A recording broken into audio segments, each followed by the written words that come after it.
Okay, this webinar coincides with the launch of a report that we've jointly produced with our partners, México, Unido, Contra la Delincuencia, looking at cannabis regulation in Canada. Now, the report provides a detailed overview of how regulation has been implemented across the various provinces and territories, and we hope it will be really useful for anyone wanting to get an overall picture of the way the regulation is working out across Canada and wanting to consider lessons for future regulation. You can download the report on our website or by following the links in the chat channel. Again, we'll be putting those up. The Spanish version of the report will be available hopefully next week. It's just being finalized at the moment. As I say, the report covers a lot of ground, but for this webinar, we want to focus particularly on issues around social equity and corporate power and what lessons we can learn from the Canadian experience around that. In last week's webinar, we looked at some of those questions from a US perspective, and it became absolutely clear that without focus and purpose and real commitment to the goal of achieving social justice, cannabis law reform can quickly start to exclude the very communities that many advocates joined the reform movement precisely to defend. Now, in some respects, Canada's led the way in approaching cannabis law reform from a public health perspective, but in other ways it has fallen short on social equity and justice. And indeed, in some ways it's led the world in establishing a new corporate infrastructure that can threaten to replace the injustices of prohibition with some of the injustices of an economic oligarchy. As we'll hear, this risk presents a real threat to a process of reform in countries such as Mexico. But I think the lessons apply everywhere, and we're hoping that people can take those lessons and bring them forward to whatever communities you're working and living in. So to look at the positives and negatives of the Canadian experience, we're joined by an incredible panel. We have Rebecca Jesserman, who is Director of Policy at the Canadian Centre of Substance Use and Addiction at the University of Ottawa. We have Nazli Maghsoudi, who's the Knowledge Translation Manager at the Centre for Drug Policy Evaluation in Toronto. We have Scott Bernstein, who's Director of Policy at the Canadian Drug Policy Coalition, based in Vancouver. And we have Tania Ramírez, who's the Director of Drug Policy at México, Unido, Contra la Delincuencia in Mexico City. So thank you all to all of our panelists for joining us. As I say, we're going to start with the presentation of the report and then go to each panelist who's going to talk for 5 to 10 minutes, and then we'll go to questions. So to start with, my colleague Harvey Slade will briefly present some of the report's findings. So I'm going to stop talking now. I'm going to hand over to the rest of the panel, and I'm going to start with Harvey, who's going to be sharing a screen. So just get ready for that. So Harvey, I'm going to hand over to you. Thanks, James. Hi, everyone. As James said, I'm Harvey. I work at Transform as a Research and Policy Officer. I'm just going to present to you some of the key findings from our new report. Okay, so hopefully you should be able to see my screen.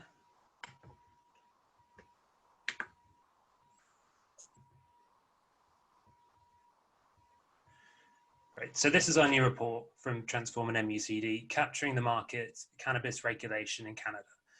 Now, the report analyses how non-medical cannabis has been regulated in Canada since it was legalized in October 2018. It seeks to draw out key lessons from Canadian experiences of regulation. Now, these lessons are obviously important for Canadian policymakers. Regulation is an ongoing legal process, meaning we must be constantly looking at the evidence and improving how the system works in practice. But there are also important lessons for the rest of the world to make sure that when we legally regulate cannabis, we do it right. So the stated aims of regulation in Canada were very clear. Specifically, regulation sought to promote public health, to protect children, and to reduce crime in drug markets. Now, these aims also provide a useful framework for the government and for civil society to measure what's working well and what needs improving upon. And our report seeks to assess how regulation promotes these key aims, but also highlights areas that were overlooked. So how does cannabis regulation work in practice? I won't spend too long on this, and the report covers this in a lot more detail, but just to say quickly, the federal government regulates cannabis production. It operates a system whereby licensed individuals and companies produce cannabis within strict regulations that the federal government has drawn up. And these regulations provide detailed rules over other areas as well, for instance, in relation to the packaging of cannabis. And through these regulations, federal government is able to facilitate its key aims. Now, the sale of non-medical cannabis, by contrast, is regulated by individual provinces and territories. And this means that provincial and territorial governments have been able to develop their own retail markets in their own ways. And as you can see from this graph, some provinces and territories allow licensed businesses to sell cannabis in their jurisdiction, but others operate a government monopoly, meaning only the provincial or territorial government can sell cannabis through stores run by government agencies. And as you can also see, some provinces and territories have been much slower establishing retail markets than others. But again, this is a new market. The report discusses this in a lot more detail. So turning back to the key aims of regulation, how well has Canadian regulation done so far? Well, the first year or so of supply was characterized by instability, which is to be expected given this is the largest nationwide cannabis market to date. We do know that many people are still buying cannabis from unlicensed sources, but this also isn't surprising. Illegal markets are not shut down overnight. According to survey responses compiled by Statistics Canada, just under 1/3 of Canadians say that they only buy cannabis from legal sources, and just over half say that they sometimes buy cannabis from legal sources. Now, there are issues with relying on this data. It's survey data for one. People might not be comfortable saying that they buy from unlicensed suppliers, for instance. The survey also conflates medical and non-medical purchase. However, some academic sources have similarly estimated that about 1/3 of cannabis demand is now met through legal sales, suggesting that this is a decent ballpark figure. Now, another important aim of regulation was promoting public health. Now, assessing health outcomes will require much more research over a longer period of time, but we do have some initial insights into consumption data. Now, Statistics Canada has kept regular survey data on cannabis consumption before and after legalization, although, as I've said, it's survey data and there are methodological issues with relying on this too heavily. There's lots of caveats, but cautiously, we haven't seen any big jumps in cannabis consumption. Alongside this, you've got potentially 1/3 of the market demand now being met legally through a market that's strictly regulated with public health in mind, and that's a good result for public health. And the final key aim of regulation was the protection of children. The Canadian regulations are very strong on prohibiting activities that promote cannabis consumption, as well as preventing product packaging and branding from being designed in a way that might appeal to children. They also require child-resistant packaging for cannabis. Now again, these are all interventions that would not have been possible under prohibition. In addition, Statistics Canada consumption figures, despite initial concerns, haven't shown a great jump in consumption among younger people. In fact, figures specifically among 15 to 17-year-olds have cautiously suggested that consumption rates might have even fallen among that group since cannabis was legally regulated. Now, this obviously needs close evaluation going on forward, but what we're seeing from regulation so far is cautiously positive.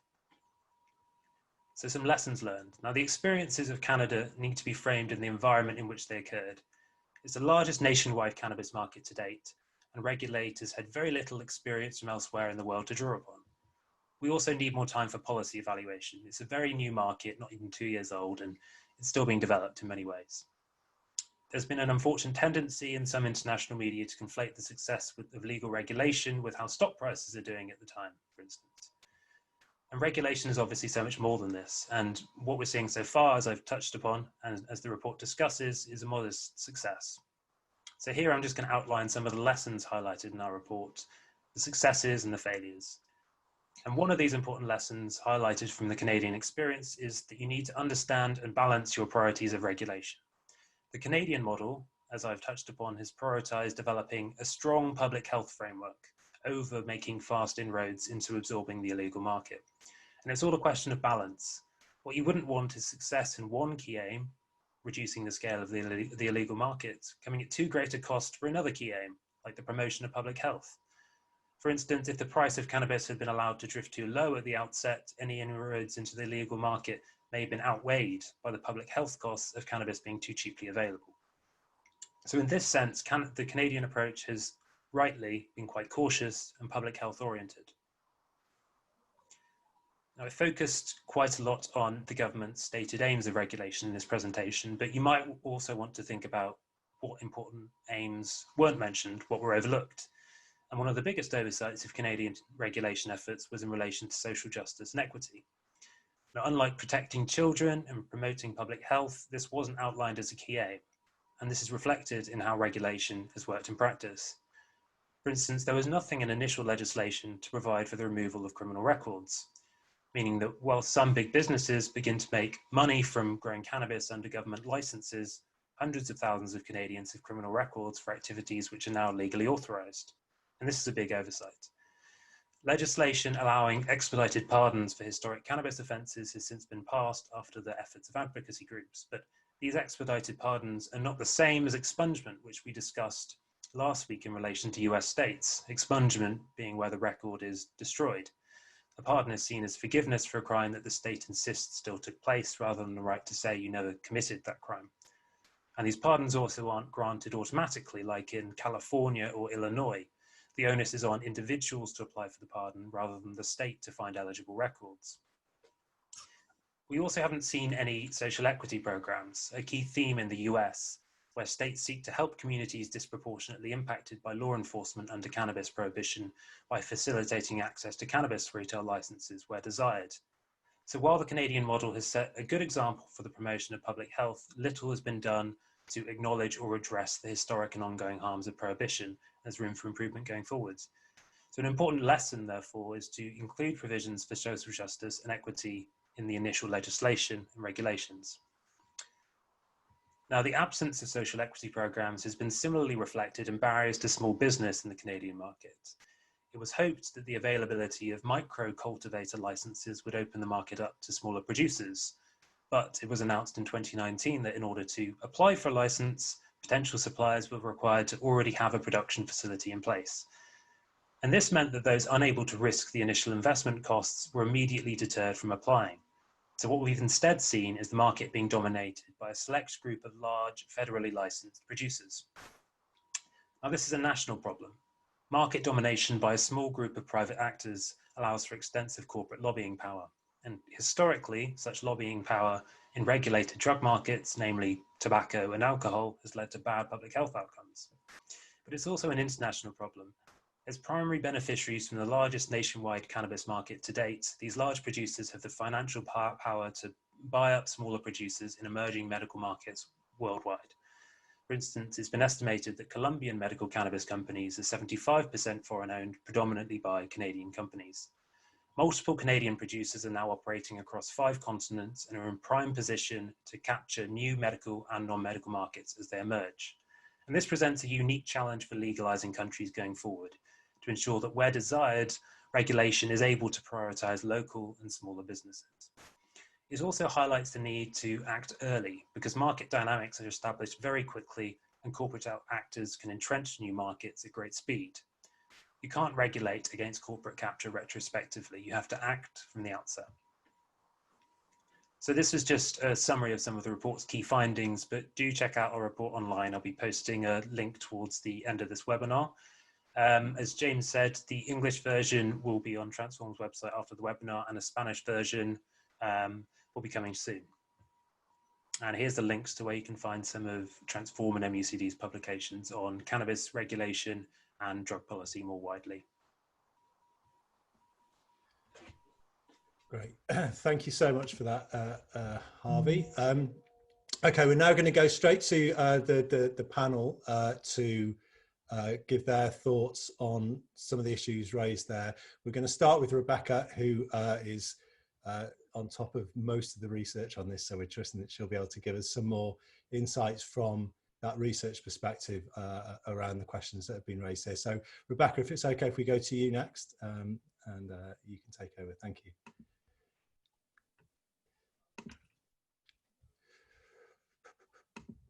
I think you're still muted. Okay, there we go.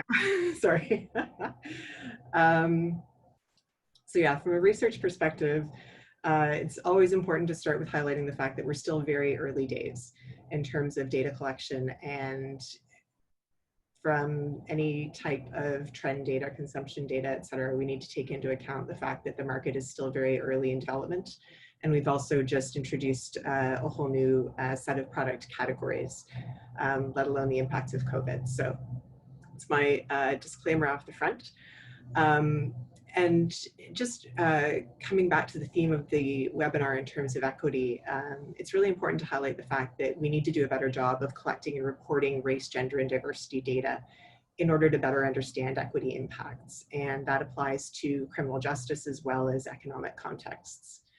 In terms of the licensing process, Health Canada does collect information on gender, education, employment history, and citizenship, but there's no collection of economic status or racial data to inform a bit more of that equity context in terms of the licensed producers. If you self-identify as being Indigenous in the application process, you can have access to a guide, though, to provide support through the application process at the federal level. If we look historically at the data that we do have, unsurprisingly, we can see that Black and Indigenous populations have been disproportionately impacted by cannabis criminalization prior to legalization. That's relevant when we look at the current status because under Health Canada's cannabis regulations, people holding key positions in cannabis businesses do require security clearance, which does involve a criminal record check. If you have a criminal record, it doesn't automatically disqualify you. That decision falls to the direction of the Federal Minister of Health. And if you look at the retail model, which is at the provincial territorial level, your ability to participate in the market varies by province and territory, with some noting that a criminal history can disqualify you. Generally, though, if it's associated with trafficking or organized crime.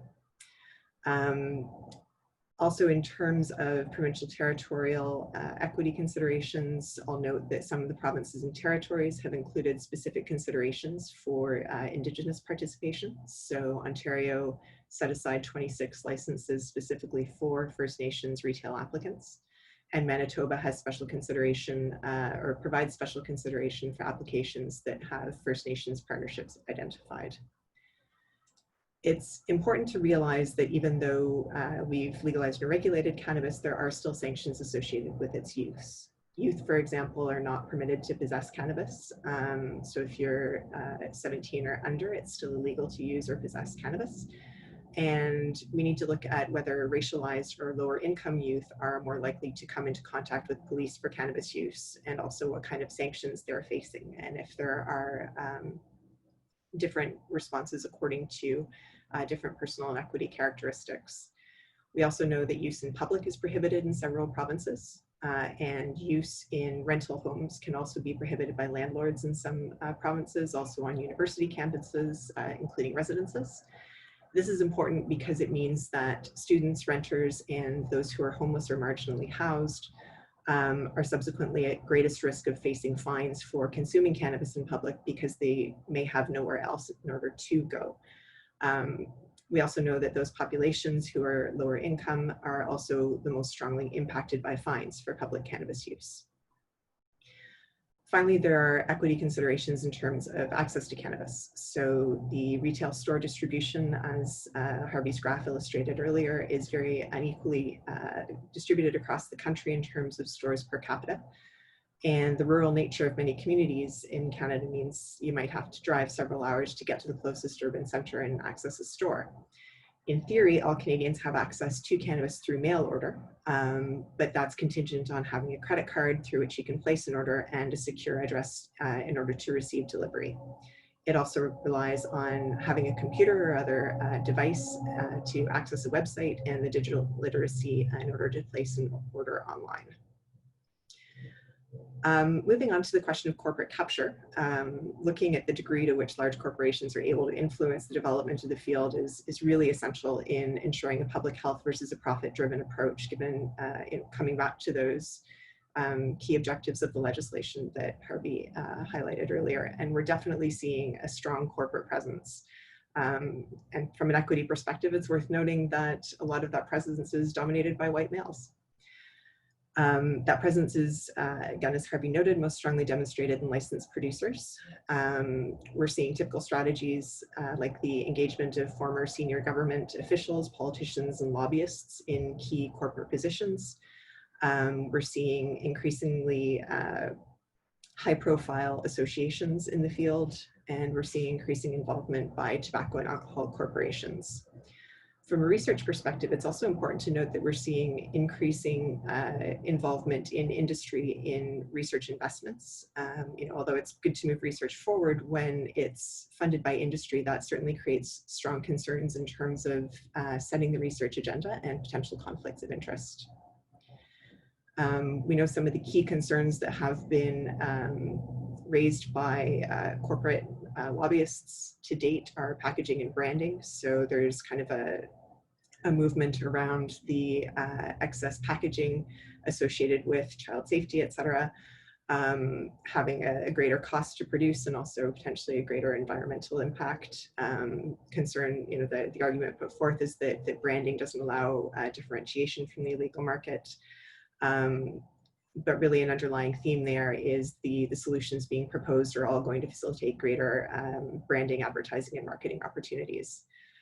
We also know that there's concerns from industry around the security measures and the costs associated, also with excise stamps and levels of taxation. We're seeing a bit more diversity at the retail level, where regulation falls to the provinces and territories. Some cases that's a public monopoly approach, which provides a bit more of an opportunity basically for oversight and governance that can keep a focus on a public health perspective. Again, we're seeing the private retail model with a greater store density in Canada, generally longer hours of operation. And from a public health perspective, that can be a concern because we know that increased access is associated with increased rates of use. In terms of access to the retail market, some provinces put in place a lottery system to try to remove the large corporate advantage. However, following the lottery system being completed and the opening of stores, we're now seeing that those independent stores are often being purchased by larger corporations. Again, some provinces and territories, notably Saskatchewan and Alberta, have limits on the number of retail stores that can be held by one corporation or by one body with a certain percentage interest. So again, we're seeing some controls in place, but still certainly a lot of a few strong players emerging in the field. We've done some investigation of the boards who are overseeing the retail sales, which is kind of an interesting situation where we have teams that are primarily business expertise, but working under a public health mandate. So I think I will leave it there and turn it back over to my colleagues, but certainly look forward to your questions to expand further on anything that I've raised. Okay, thank you for that, Rebecca. I'll just bring everyone back into the main screen. Yeah, I mean, lots of really important questions there around the kind of practicalities of what happens, once regulation's in place and how it actually lands in terms of, the way in which it can be, the way in which corporates can kind of come in and manipulate the system in the way that they intend to, and how you can kind of protect against that through regulation. But I'm sure we'll come back to some of those questions as well later. Nasli, if we could come to you next, if you could speak to us for 10 minutes or so to hear something maybe more about how this has been experienced on the ground and what the kind of actual impacts have been for people of this change. So Nasli, over to you. Hello, I think you can hear me now. Hello, everybody. So first off, thank you so much to Transform for inviting me to not only be a peer reviewer of this report, but also to participate in this webinar. It's a pleasure to be here. And yes, as mentioned, I was asked to speak about the experiences for people who use cannabis on the ground in Canada post the legally regulated framework coming into place, and how that maybe has or has not changed for people who use cannabis. So I'd like to spend my time mostly talking about the experiences of people who use cannabis in accessing their cannabis, but then a little bit about the experiences of people who use cannabis with respect to cannabis offenses and the possibility for those moving forward. So already in the introductory remarks, there was a bit of a discussion stemming from the report about the extent of the market that has been captured by the legal framework. So the estimates are about 30%. And to clarify, this is about 30% of cannabis users are reporting obtaining all of the cannabis they consumed from a legal source. So 70% saying not all of my cannabis came from a legal source, but a little bit higher saying that some of their cannabis came from a legal source. I wanted to add a little bit of nuance to this 30% market capture figure, because from the same source from Statistics Canada, we can see that for the highest spenders, so that is specifically people who are spending more than $250 Canadian on cannabis over 3 months. And that is about 1/5 of consumers. So about 20% of cannabis users being the highest spenders. They reported obtaining all of their cannabis from legal sources at about 25%. So when you start to move from maybe more recreational, occasional users towards heavier users, higher spenders, what you see is reductions in the amount of people switching from the illegal market to the legal market. And while the Statistics Canada resource does not further disaggregate this highest spenders category, we do know from other sources, for example, a study that came out quite recently discussing that the upper 10% of cannabis users, so the 10% that use cannabis most heavily in Canada, they account for about 66% of cannabis consumed. And that's quite similar to alcohol, for example, where a small minority of alcohol users consume the vast majority of alcohol that is produced and sold. So with that in mind, I think it's important for us to think about not only market capture in terms of the cannabis users that are moving from the illegal market to the legal market, but also what kind of proportion of sales that represents. And there is some data from late 2018. So as mentioned, cannabis was legalized in what would be the fourth quarter of 2018. So from the statistics available then, we know that legal cannabis was about 1.2 billion, whereas illegal cannabis accounted for 4.7 billion of market share. So about 80% of cannabis sales was still happening in the illegal market. And that has, the legal sales have kind of fluctuated a little bit. They've been about 1.5 billion in more recent quarters, but like the cannabis user statistics indicate, the volume of sales also indicates that this is still dominated by the illegal market. And I want to reinforce something that Harvey said, which is that absolutely my perspective is that this is not unexpected. The illegal market is deeply entrenched. People have supply chains and sources that are established and they're comfortable using. So of course, it's not going to be an overnight change. So I do think that whether it's 30% of cannabis users, 20% of cannabis sales, somewhere in there, that is quite significant and quite important, and it should be heralded as a victory rather than a failure, and it's a gradual process that can continue to change over time. But the reason I bring it up is because I think for one of the key goals that was articulated by Harvey, which was this notion of keeping profits out of the hands of organized criminals, there is an incentive for the Canadian government to build policies in a way that draws those heaviest cannabis users from the illegal market to the legal market. And there are, given that they are the vast amount of profits that are reaped from cannabis when it comes to the illegal market. So there are some barriers in place that, of course, lead consumers to not move from the illegal to the legal market. And a couple of them are really talked about in the report and were brought up by Harvey, and I think they are the most important ones. So access was also something that Rebecca discussed here, the limited number of stores, especially in rural areas. Even in urban areas like me in Toronto, very few number of stores for a very high population, so definitely not proportionate. Yes, the online option is there. Rebecca did a great job of articulating some of the barriers for people for using online sales. I think I would add the notion of waiting for delivery, although same-day delivery is an option that does exist in some cases, but it's not immediate as it would be if you went to a store and purchased. There's this aspect of waiting when it comes to an online purchase. Now, perhaps during the discussion, we can get into, if people that are attending this webinar are interested, how COVID-19 has influenced cannabis in Canada, because there have been some relaxation of rules, particularly Ontario, when it's come to delivery of cannabis. So I think there is the possibility that COVID could have some silver linings in terms of improving access in some ways to cannabis, but all in all, access certainly is a main barrier for why people are not moving from the illegal to the legal market. Price also has come up. There was a great discussion of that in the report where they compared the illegal and legal price and noticed that while the gap is closing, it is still significantly cheaper to buy on the illegal market. But there are improvements happening. And actually just yesterday, I believe, the Ontario Cannabis Store, which is the online store in the province of Ontario that supplies cannabis from the government, it said that their median price of flower, cannabis flower, dropped by 25% in their first year of operation. So certainly seeing reduced barriers with respect to price, and I would imagine that both access and price will improve over time and be reduced.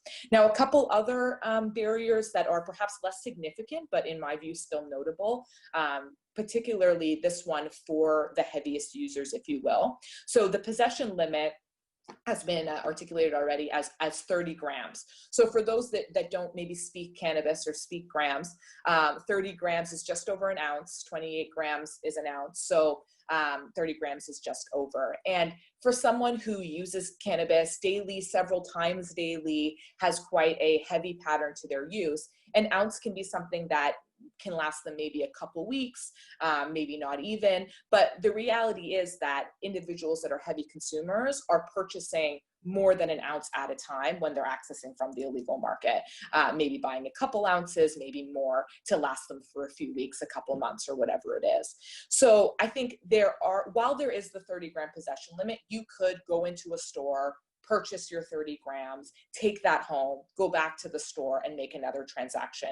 And that would be fine. You wouldn't be violating the public possession limit. You could also online purchase, each transaction or each online order can only be 30 grams, but you could do multiple orders. But it's this notion of kind of an inconvenience and the fact that the quantities that the heaviest users are purchasing in single transactions are more accessible in the illegal market than in the legal market. And that is something that if we wanted to move them to the legal market would perhaps need to be relaxed over time. And then another one that I always bring up just because I'm also really interested in environmental activism and that Rebecca alluded to is this notion of excessive packaging, particularly for online orders as well, given that they're delivered to your home. There's this whole outer layer of packaging as well. But the child-proof requirements, the labeling requirements really have led to what some believe is excessive packaging and really the complete absence of sustainable options. And this notion that they're quite wasteful. So if you're trying to be conscious of that, that may be dissuading you from moving from the illegal market to the legal market.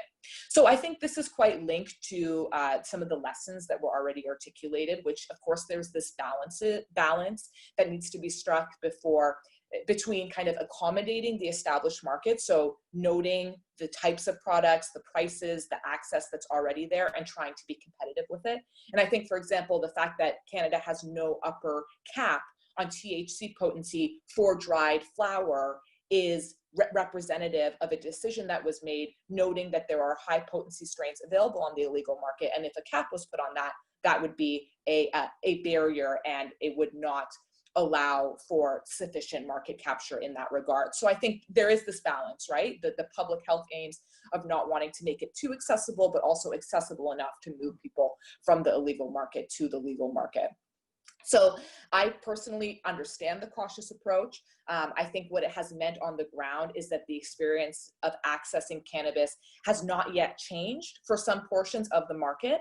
And there still remains a lot of market to capture, a lot of cannabis users and a lot of sales what I hope is that the policies will be iterative, there'll be refinement, there'll be revision over time based on the lessons that we learn, and those changes to the policies will allow us to capture more of that illegal market, and especially, again, those heaviest users if one of our primary goals is to move profits out of the hands of organized crime. So the only other piece that I wanted to touch on during my remarks is building upon this notion that there was really no social justice goal embedded into the legalization policy for Canada. And there's already been some discussion, some of the shortcomings, social equity, representation, financial profits from the industry, who's that going to? But I would just add to that to remind folks that from when cannabis policy was announced that there would be a legally regulated framework put into place, from that point until when the policy was put into place, no cannabis offenses were decriminalized. Everything continued as normal. People faced arrests and criminal justice system involvement because of simple cannabis possession. So that to me is really linked to the social equity argument that was not at the forefront of these policy moves. And for me right now, what I'm really thinking about are partners in the US, and it's very relevant in Canada too. There's been, of course, this movement in recent weeks around Black Lives Matter, and the notion that police, law enforcement, whether it's police brutality or enforcement, is overwhelmingly concentrated on Black, Brown, and in Canada, Indigenous bodies. And that is something that, of course, drug policy has been one of the main weapons in the arsenal, if you will, of stop and frisk, of targeting communities of color. So I think what we need to recognize is that while cannabis is legally regulated, there are still many, many activities outside of the framework that are explicitly criminalized. And as long as our policing and our law enforcement practices are racially biased towards targeting communities of colors, Black, Brown, Indigenous people, we can expect that this will continue to bear out, even given the legal cannabis framework. So Rebecca already mentioned that we have limitations in Canada in terms of race disaggregated data. So I think this is something that as civil society and as people that are watching cannabis policy in Canada, we need to remain vigilant about and ensure that the same types of practices and patterns that we saw pre-legalization do not devastate those communities in the way that they have previously. So I think I'll leave it there, and I look forward to the discussion. Thank you. Thank you for that, Nancy. Some really interesting insights. And that kind of question that crops up there about what is the kind of imagined or ideal consumer around whom regulations develops. I think there's something in there actually around, you know, what are people thinking is their ideal consumer, and who does that leave out of the equation actually, and who does that not think about, and how does, to what extent does that not actually recognize the realities in the market, and who's really being excluded. So hopefully some stuff we can come back to there later on. So thank you for that. Scott, if we could go to you now to talk a little bit about what the lessons from this might mean for advocacy for reform going forward. So Scott, I'm going to put you on the spotlight now. Yeah, thank you. Thank you, James. And also I want to echo thank you to Transform for inviting me on this panel, and really excited to have this conversation.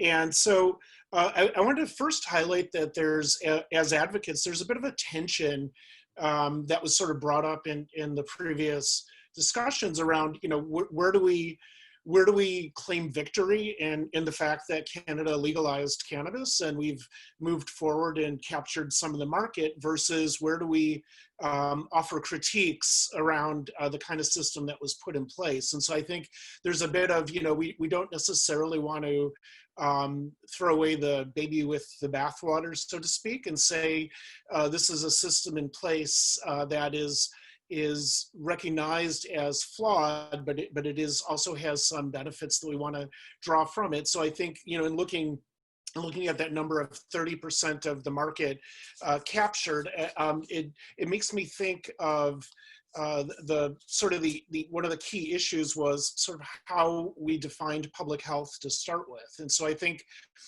generally public health doesn't just mean, as some people would suggest, it mean people smoking less cannabis or less harms from it. It also includes, in our definition of public health, it includes the broader aspects of people who are being criminalized, people who are living in poverty, reducing some of the social ills that are related to drug policies generally. And so I think when we evaluate these programs, like have we met the public health aims, I think it's important to think about some of those broader issues of equity that were raised previously. And so I think too often we're framing public health just as, you know, counting the number of people smoking cannabis or other kinds of very limited factors. And so I want to talk a bit about sort of moving forward in some of the advocacy aims. And I think what I'm going to be talking about is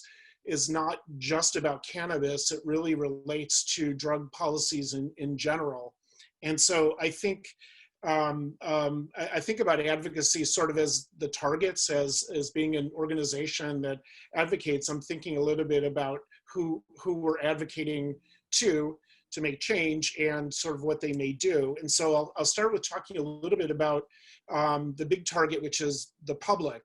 And so I think with some exceptions in Canada, and this is, I think generally people previously didn't prioritize some of the equity issues. And I think that was reflected, although Canada had a process where they ran a task force and had input from many people on all sorts of issues, and definitely documented people's concerns, particularly advocates' concerns with social justice issues. Largely that is not the thoughts or the decision process in the government or with the general public. And so I think, that's very different than I think the situation in the States, where a lot of the basis for legal regulation of cannabis came from mass incarceration and the disproportionate impact of people of color of drug policies,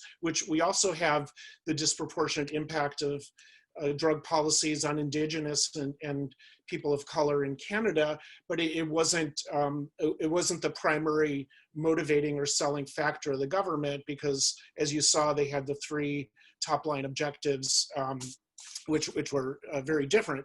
However, I think a lot of that has changed in just the last few weeks. And so I think there are opportunities now to talk about drug policies in the context of issues of race, and talking about how drug policies, including prohibition of drugs, including cannabis, started with racial roots and were targeted at racial control of populations.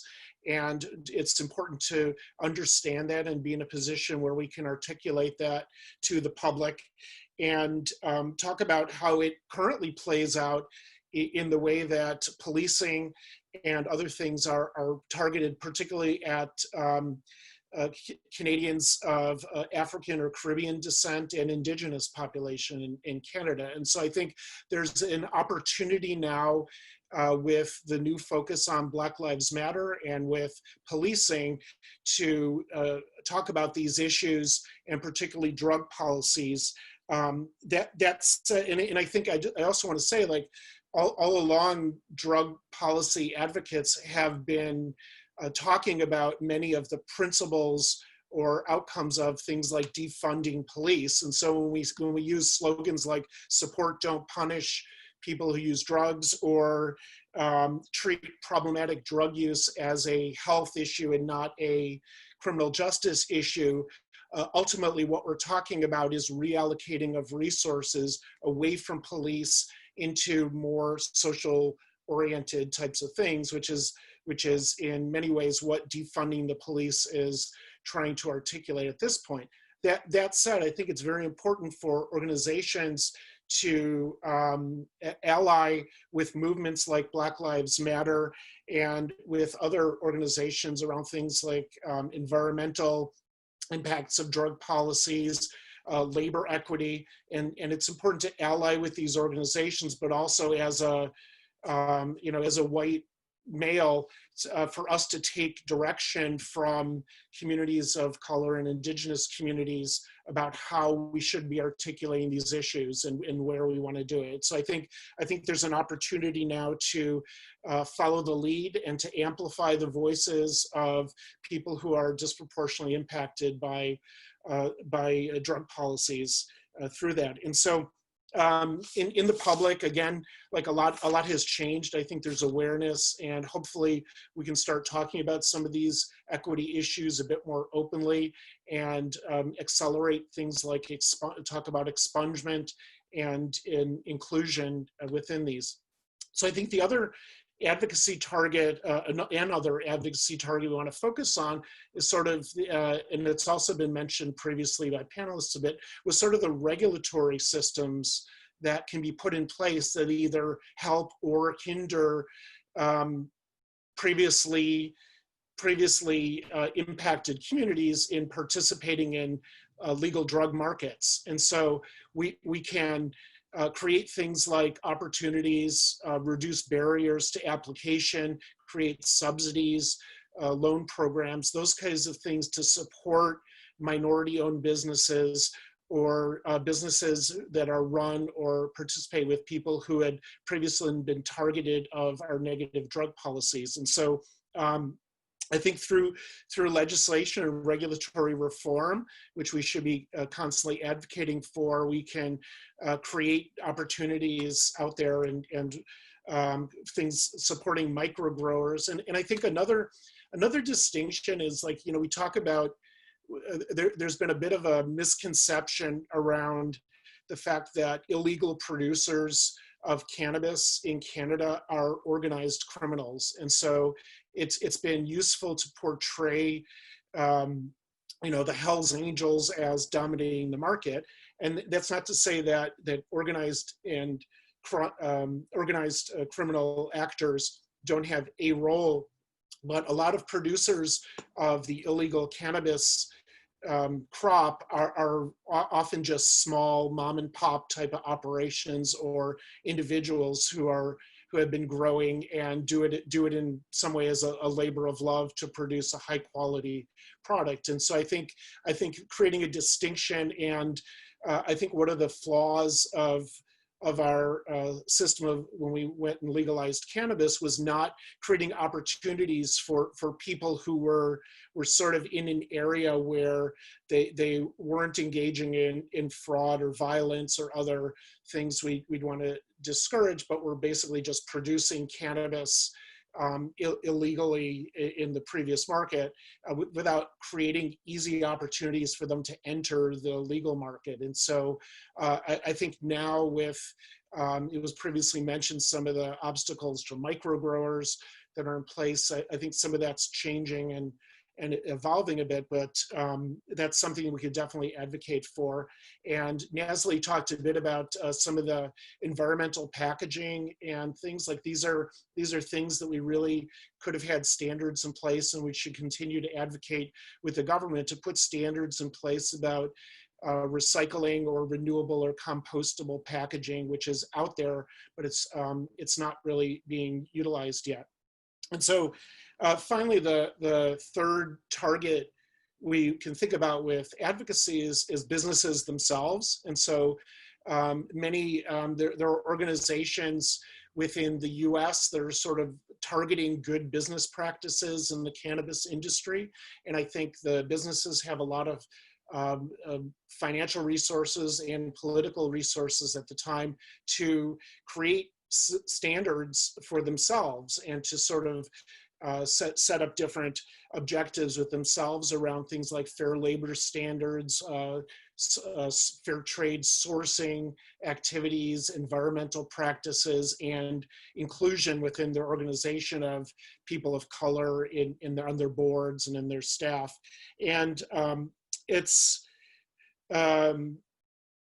think there's also the opportunity, it's not out there yet, but things like independent certification of best business practices. And so if as organizations can look and review businesses that engage in the industry and say we give you the seal of approval that you are a fair trade or a good cannabis actor and practices. And so I think those are things we should promote. We should be wary of greenwashing with businesses using that as an opportunity to sell more product of we're a good actor without actually being a good environmental or equity actor in there. And so I think that's something that we can continue to advocate and promote.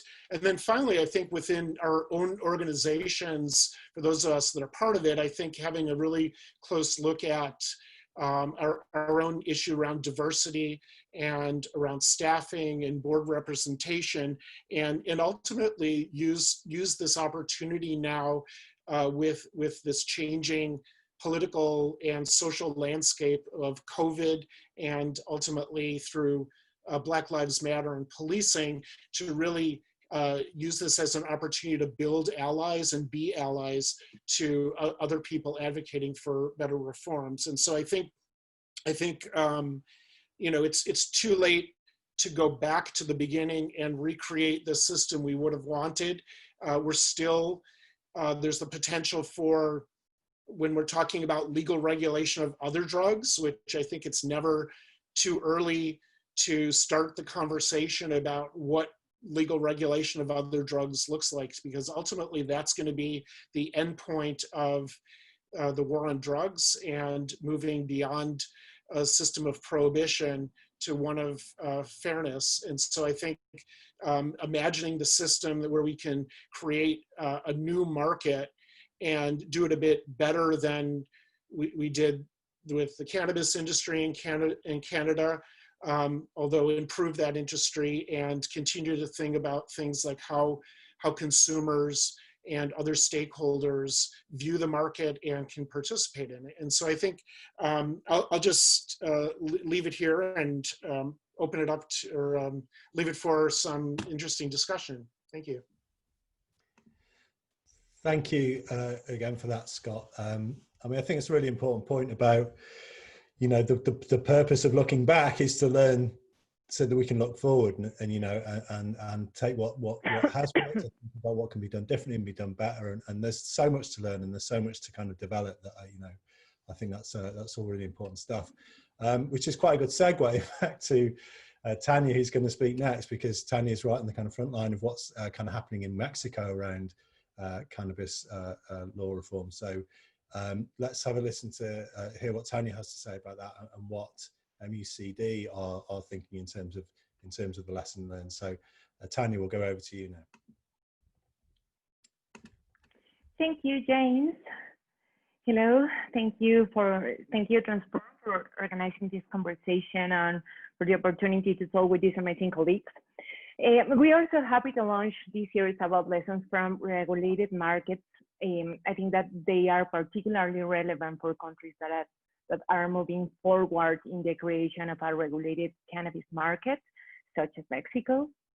And as Harvey stated at the beginning of this presentation, this report is also important for the rest of the world, not only for Canada, because we need to make sure that when we legally regulate cannabis, we do it in the right direction. Fortunately, nowadays we have a lot of experience available from other legal markets and from other jurisdictions. First and foremost, also all the different jurisdictions at the local and the national level have different necessities, priorities, and characteristics. In general terms, all of them are pursuing exactly the same common goals and are facing similar challenges. And in particular, this report, I think, highlights the tension between corporate capture and the realization of the aims of the regulation.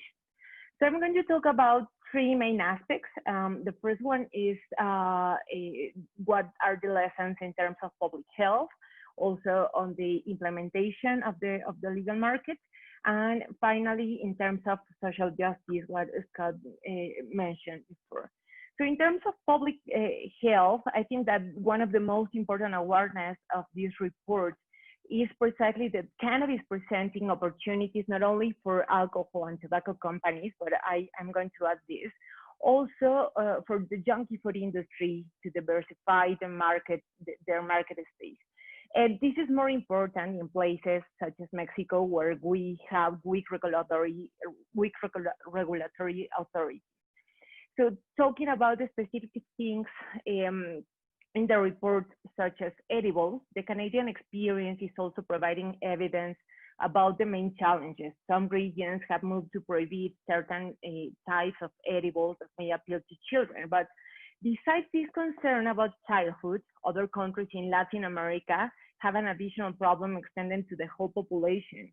In particular, Mexico has a huge problem with non-communicable diseases related to the consumption of sugar, sweetened beverages, junky food, and unhealthy food in general. So these products represent an enormous public health for us, and we don't need more availability of these kind of products in general, not only because they contain cannabis or a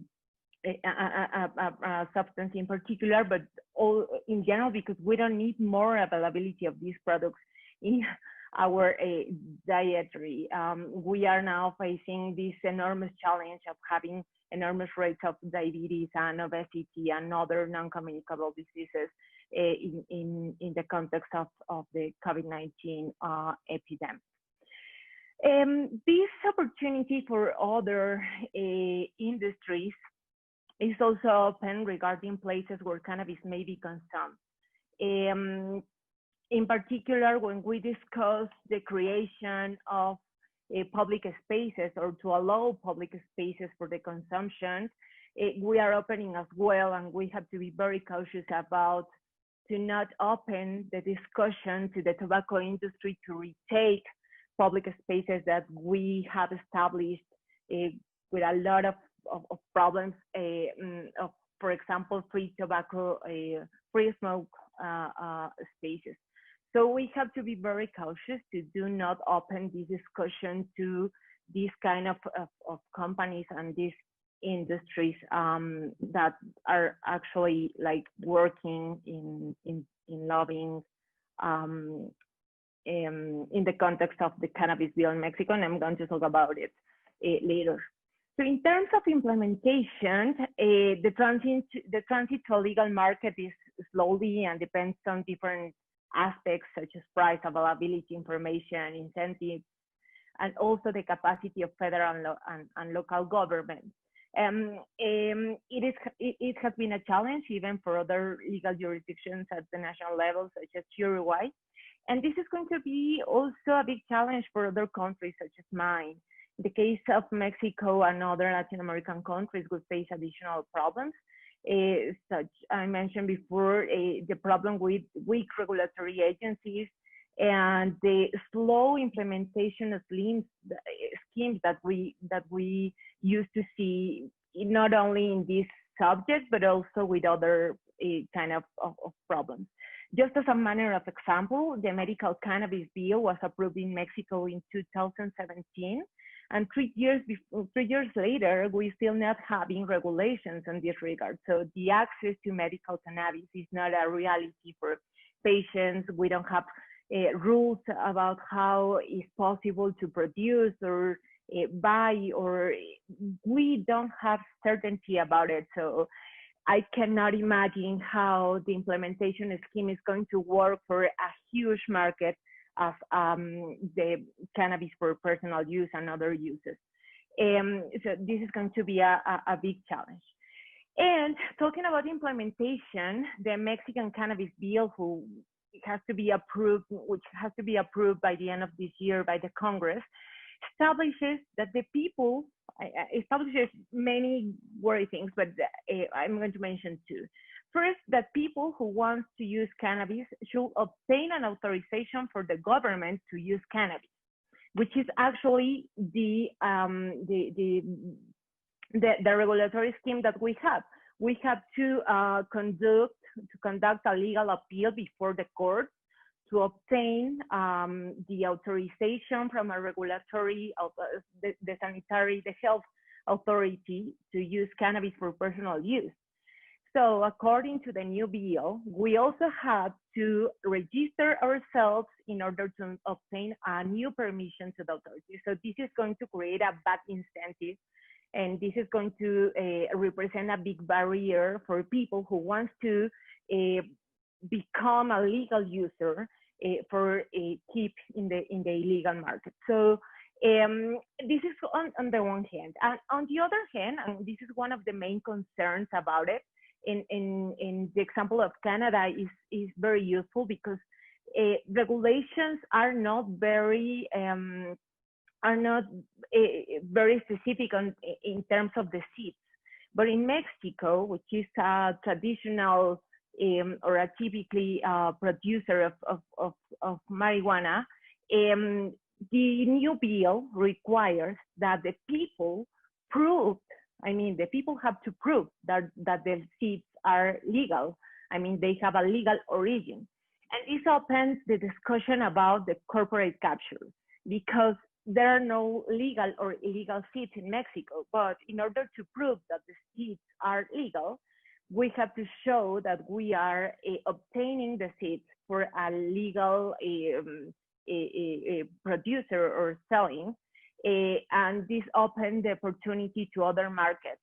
For example, the Canadian companies, in order to being the official distributors or the official sellers of the seeds in a country who has a lot of seeds and who has been a big producer of this plant. Yeah, in terms of the amounts allowed, we are basically copying the cannabis model. We are using the 28 grams and 30 grams of cannabis for cannabis plants for residents. But I would like to highlight that this no home possession limit, it could be very useful in the case of Mexico, because it could avoid criminalization, marginalization, and also bureaucracy. And the last one is in terms of social justice. And I think that this is the aspect where we have the most or the main differences in terms of the challenges that we are facing. I mean, besides of mass incarceration, prosecution, targeted prosecution, focused on marginalized people, younger and poor populations, police extortion, cherry picking policies, we also have these enormous debt and these enormous challenges with peasants and entire communities of small scale growers who have been criminalized and marginalized for a long time.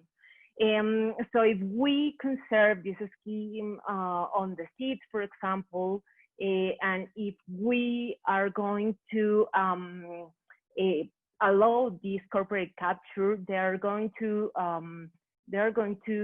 keep in the limits of this regulation. So the most important challenge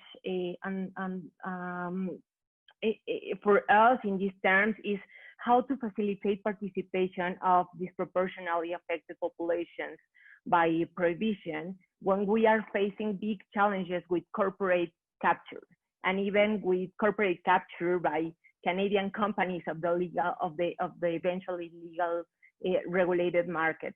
We are including in the bill, I mean, the Mexican bill is going to include some measures. For example, established that the 35% of licenses during the first 5 years have to be in hands of affected communities, but they are not going to have the capacity to compete with huge companies. I mean, in terms of requirements, in terms of requirements to obtain licenses, investments, systems, and as Natalie mentioned, if the packaging, the excessive packaging requirements is an obstacle for Canadian companies, for these small companies of affected communities, is going to be even a huge challenge.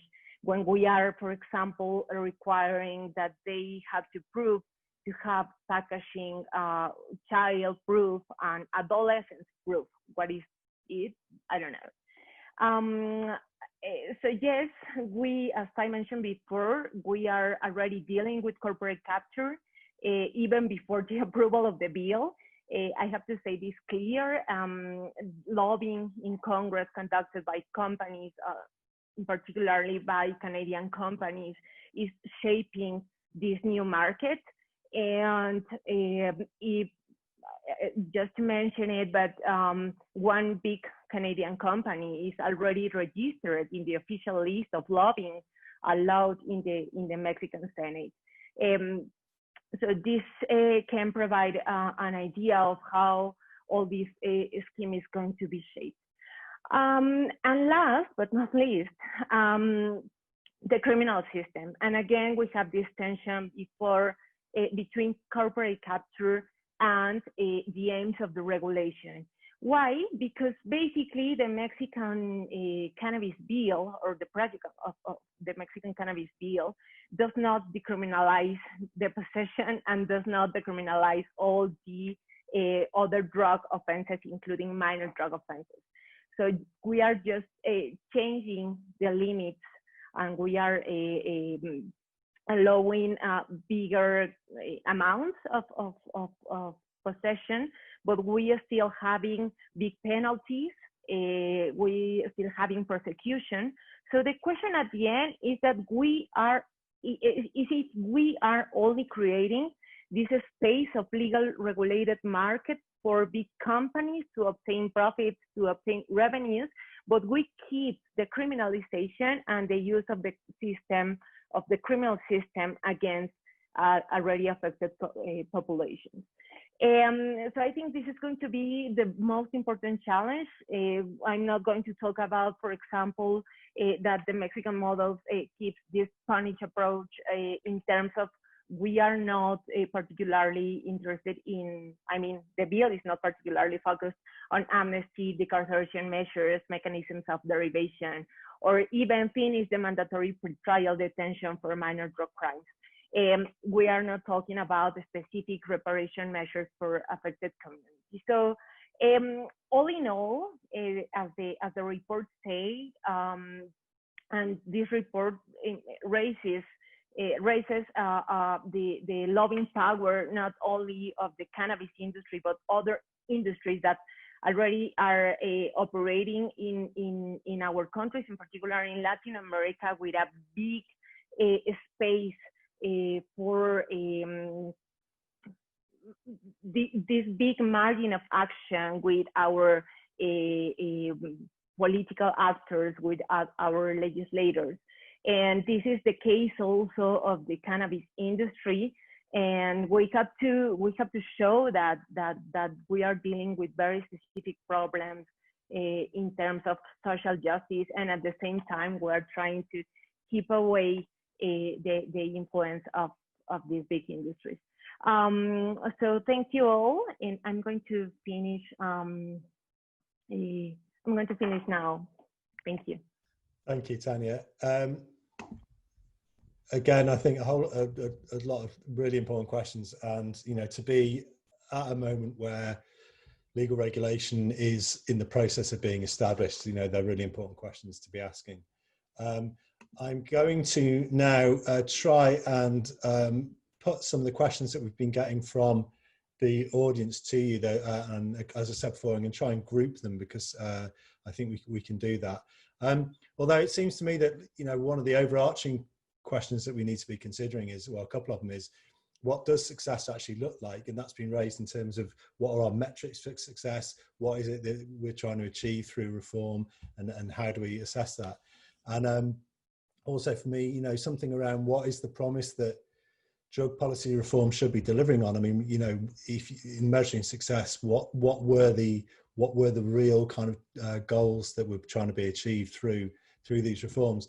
So I think those can be picked up on in all of the questions. So one of the group of questions we've been asked has been specifically around this issue, which has come up, of whether it's possible to establish a regulatory system that genuinely protects smaller producers and also existing suppliers. And I think that comes back to one of the points that's been raised already around, from an advocacy perspective, I'd be quite interested in your thoughts on the risks around the kind of framing of the existing suppliers as criminals in this space, and that regulation will deal with those. And what does that mean in terms of actually how the risk then of saying, well, we're going to already marginalize people in communities and actually exclude them in the service of protecting the new legal market? So any thoughts from anyone around any of those questions? How can we create a market that really protects smaller producers,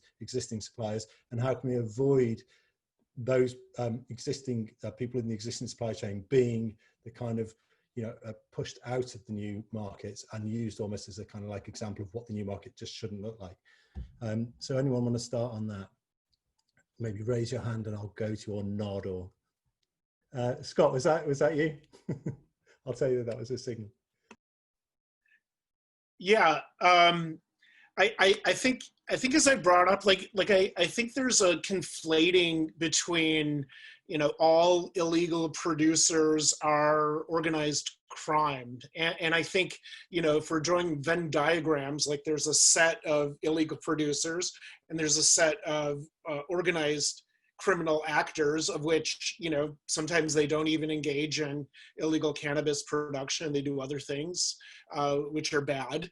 And then there's, some overlap between these two. And I think really society's interest is in preventing organized criminal actors, not preventing people who operated for the last 50 years or so under prohibition, and basically were just small or smallish size producers filling a market niche for people who were looking to have cannabis in the framework of prohibition. And so I think really, I was envisioning, I think there probably was a mechanism where the government could have provided something like transitional licensing to people, where maybe, I'm an illegal producer. I agree to, be under a bit of scrutiny for a year of probation while I'm sort of looked at a bit closer, but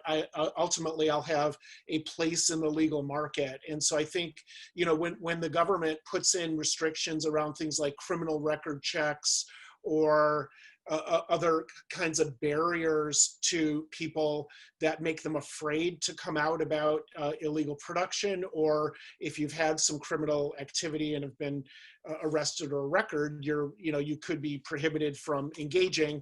And then ultimately, I think what that is that's an economic incentive to continue to produce illegally with your established client base. And so I think, and then the other outcome is then, is the answer, we just police those people more. I don't think there's an interest in going down that route either. And so I think we probably, I think there should have been a more nuanced approach to how we deal with people who are sort of operating in that gray space.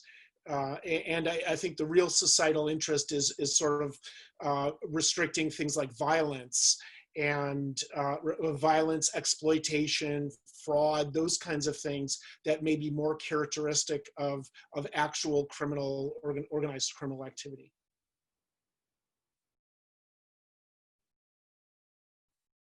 And Nasli, sorry. Thanks. I would definitely agree with everything Scott has said. I would just add to it that I think when we're thinking about the different types of sellers that they are within that category of people that are maybe producing for their own community, or they're not involved in organized crime in any way or in violence in any way, but they are a long-standing producer.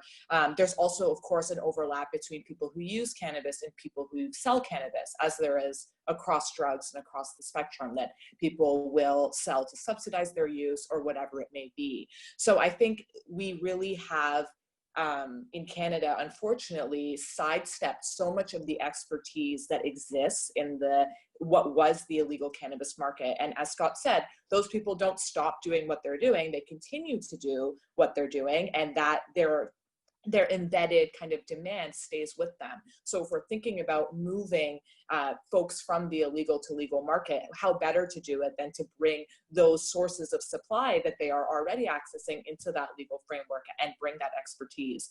The only other thing I would add to the questions that came up is this notion that, unfortunately, in Canada, we really never had discussion about something like a cannabis social club model, like something that you would see throughout Western Europe, specifically in Spain, but these kind of nonprofit community-run models. So I think there are other options for both production and retail than what we have in Canada. And I think it's important for stakeholders in other countries that are aiming to put cannabis policy reform on the agenda, or where it already is and the policy discourse has moved on to how to make sure that these other models, these nonprofit models, or at least in the discourse and being considered, and in fact are in alignment with the social justice, or are articulated as in alignment with, for example, the social justice goals that you would want to put kind of front and center from the beginning to make sure that it is carried out throughout implementation. So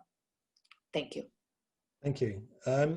Anyone, actually, Tanya, just now, we've had just a question about to what extent looking at the social justice and social equity outcomes, there's a concentration within countries on that, but what about including people from the global south, from producer countries in that? Is there much that countries can do to, or that advocates can do to make sure that is included in the discussion? And what are the concerns, for example, I mean, you touched on this, Tanya, for Mexican producers supplying to those newly regulated markets?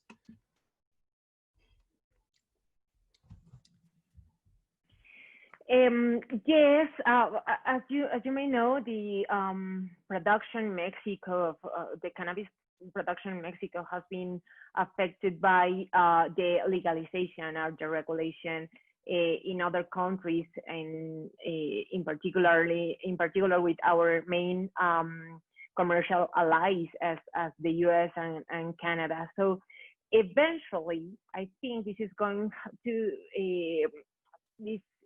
have to be a discussion, or a multilateral discussion between these countries, and how to maximize the impact, or maybe the relations between three regulated markets. I mean, although the US is not regulated at the national level, but we definitely have to think this as a regional phenomenon, because the dynamics of the transit and the traffic of these substances are changing as fast as more jurisdictions are regulated the cannabis market.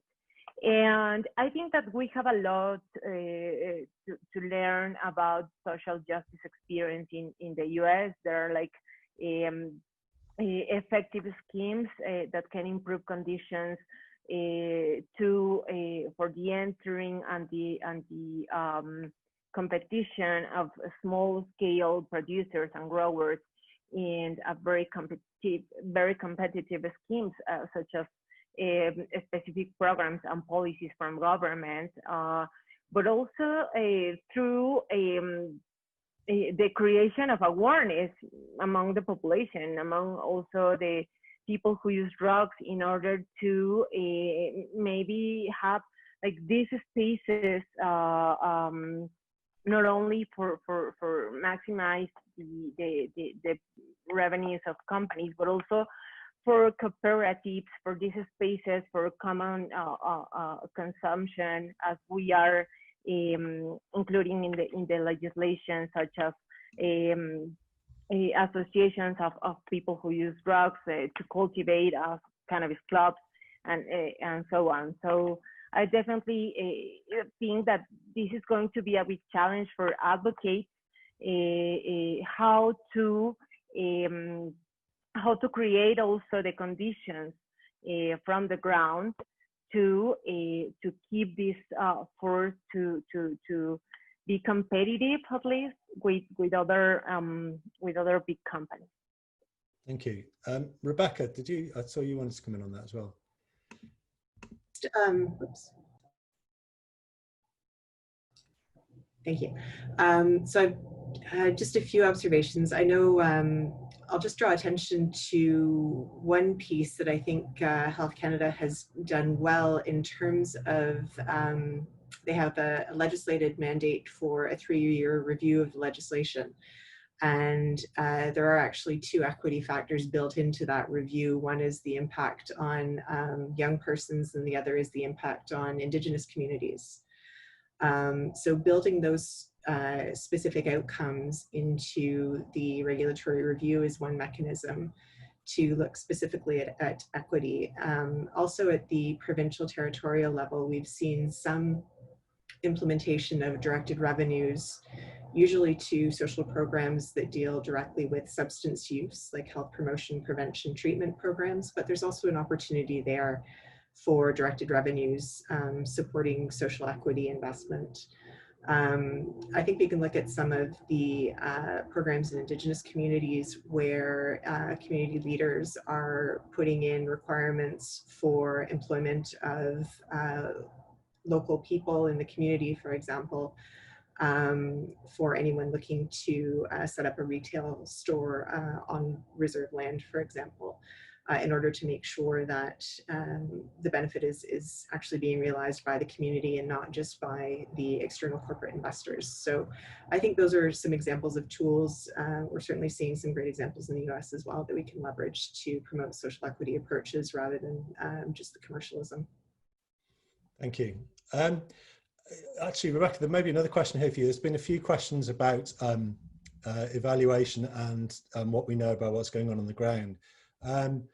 One was just about what the evaluation structure is in Canada, and whether there's a kind of whether there's a national oversight for that, and other questions around how much data we have in terms of variation by province or by region. I mean, do you feel as though the evaluation structures that are in place are sufficient? Do you feel that they could be done differently?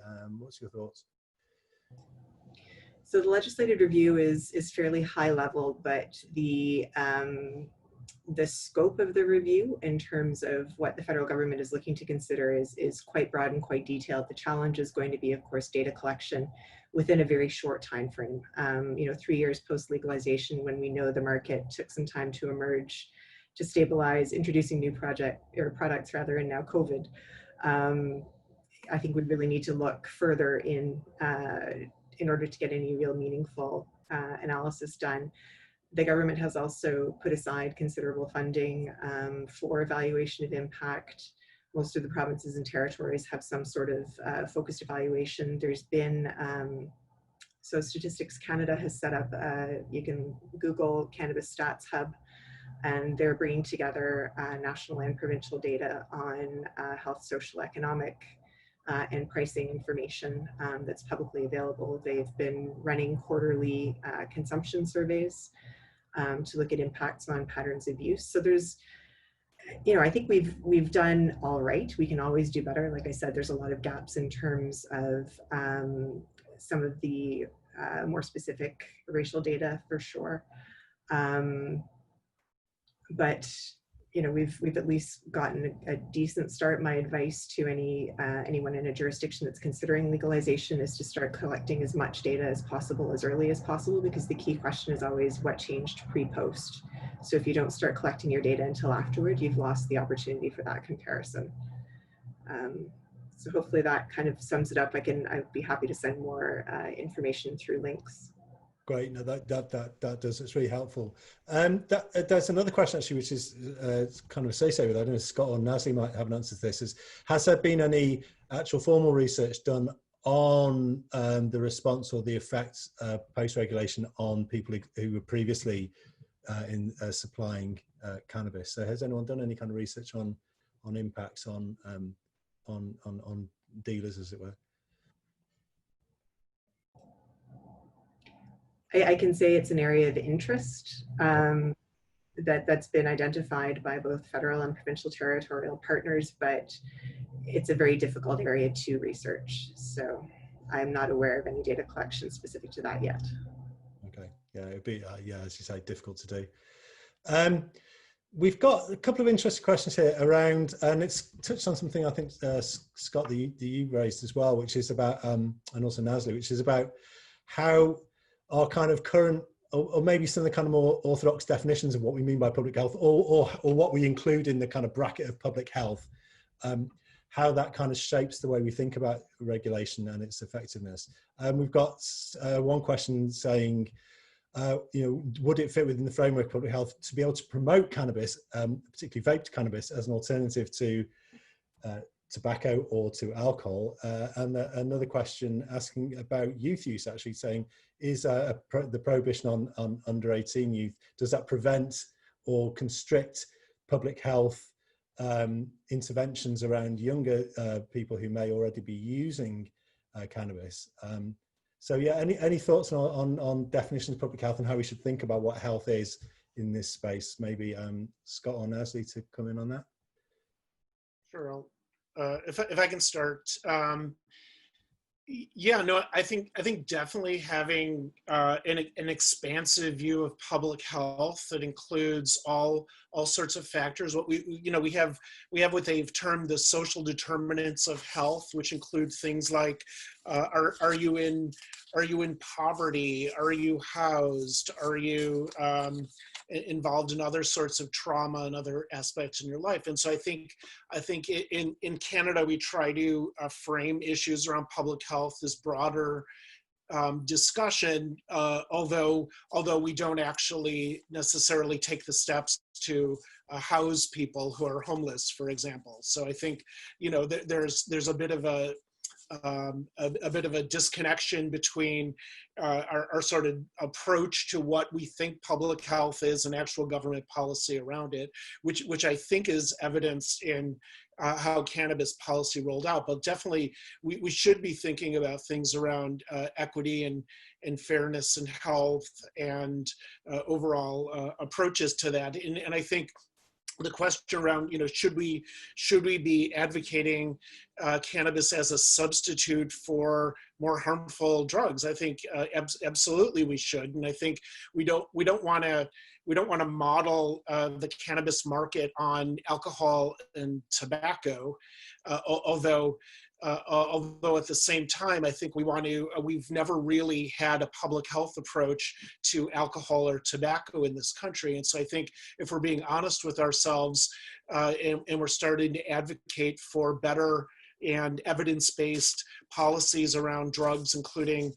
cannabis, I think we need to also take another look at alcohol, which is completely dominated by corporate actors and very negative health outcomes. So I think it is in the realm of possibility, given evidence that we know about the harms of cannabis versus the harms of alcohol and tobacco, that there is some room where we could advocate that people use that. And I think also talking a bit more, I saw in the question around actually like methods around things like, consuming vaporizing as opposed to smoking may be more healthy for you, or edibles may be more healthy for you if you choose. And so I think definitely there's space in that. And then with regard to young people, I think we actually did, and maybe I won't answer too much, I'll let Nasli chime in a bit, but I think my thought is like, yes, we missed the boat on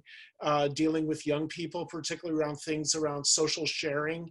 And there are very serious potential criminal policies in place if if a parent gives their child a joint to smoke, which is really, you're subject up to 12 years in prison for that. And so I think that's very different than what alcohol policy is around sharing within your family and stuff. Yeah, thank you. And Nazia, and maybe also picking up on that point there as well about decriminalization and that where that fits in the public health frame. Oh, sorry. There we go. Okay. Yeah, I agree with what Scott has said. I would add, with respect to the youth piece, I think certainly the decriminalization discussion is relevant, both in preceding the legal reforms and currently the fact that there have been increased penalties for a variety of things. And that can be as simple as somebody sharing a joint with somebody else who is underage. And just in a matter of social use, that's something that could very easily materialize and have quite devastating consequences. I think something that I would add with respect to, there was in the question, it was mentioned, what about youth who do choose to use cannabis? What services are we offering for them? How are we keeping them safe? And I think, unfortunately, when it comes to cannabis education in Canada for young people, like with all other drugs, it is disproportionately focused on kind of a just say no approach as opposed to a harm reduction approach. So I myself was kind of perusing the curriculum materials that have been prepared for school boards that now had updated their drug education around cannabis, and really not much has changed. There isn't information for people who choose to use cannabis. Well, how can you reduce the harms with that use? Maybe that means being selective about the times of day, how often you use. Maybe it's about the way that you're using, whether it's edibles versus vaping versus smoking. You know, maybe the one harm reduction piece that has been reiterated time and time again is not driving while impaired. But I would say that is kind of the one that's received a lot of attention, whereas others have not. So I think that is a disservice to our young people, because, you know, one of the main reasons that Canada moved forward with this policy was because we have some of the highest rates for youth cannabis use globally. So we know that that kind of culture and population exists. That can change over time. And we did see some kind of reductions in use, although it's too early to tell at this time. But I think that there is, there's more to be done when it comes to protecting youth who do use cannabis, for sure. Yeah, the world of pain that is effective drug and alcohol education. Yeah, exactly. Whole thing.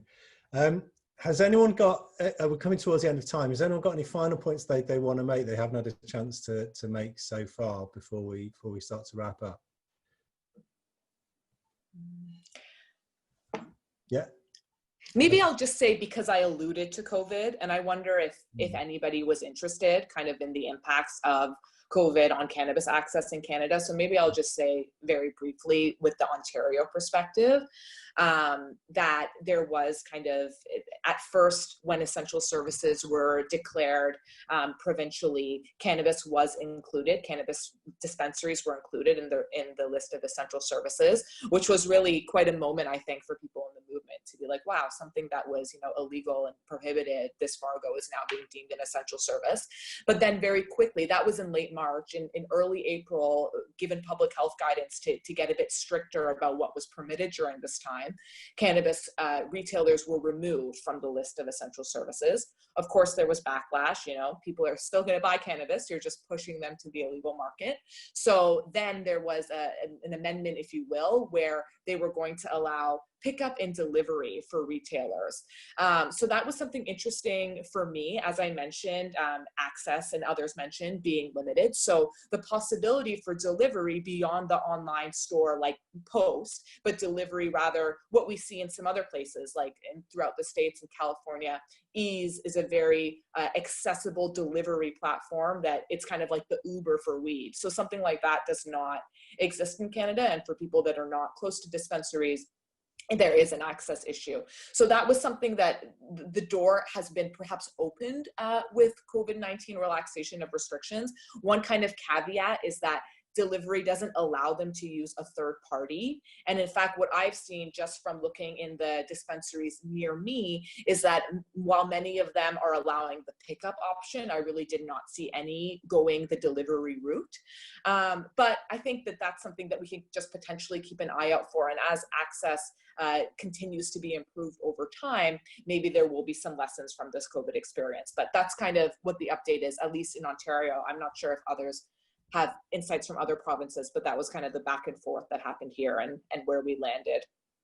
Right, no, thank you for that. It's really useful to kind of get that insight into the responses to COVID. We are now, I think, out of time. So just to firstly apologise to people who wrote questions and we didn't get to your questions. We may try and circulate the questions to the speakers anyway, just so we've all got a sense of what people want to know. Thank you again for everyone who's taken part in this discussion. It's been really insightful and incredibly useful, I think, in terms of that, you know, question of what we are learning as we go along, and how we can develop those issues going forward. For people who are interested in finding out more, please do visit our website and download the report. Visit the MUCD website to follow what's happening in Mexico. It's all really important what's going on in Mexico right now. I think all of our speakers are on Twitter, so you can follow everyone pretty much on Twitter. Please do fill in the feedback form that's about to pop up, I think, on your screens, please, before you go. And finally, I said this last week, but I think it's worth repeating. If you're interested in this, and if you think we need drug policy reform, and if you think that reform should be promoting social justice and social equity, then we need to hear your voice. So please do get active if you're not already. We've got links on to our website and our action pages on the chat channel. Join our Anyone's Child campaign, write to your elected representatives, join advocacy groups. Take part in events linked to the Support Don't Punish Day of Action on the 26th of June. If you're in New Zealand, vote yes on your terms. make yourself heard, join in. If this is something that you think needs to change, then we need to make it change. So thank you all again, everyone, for taking part, and hopefully see you all soon.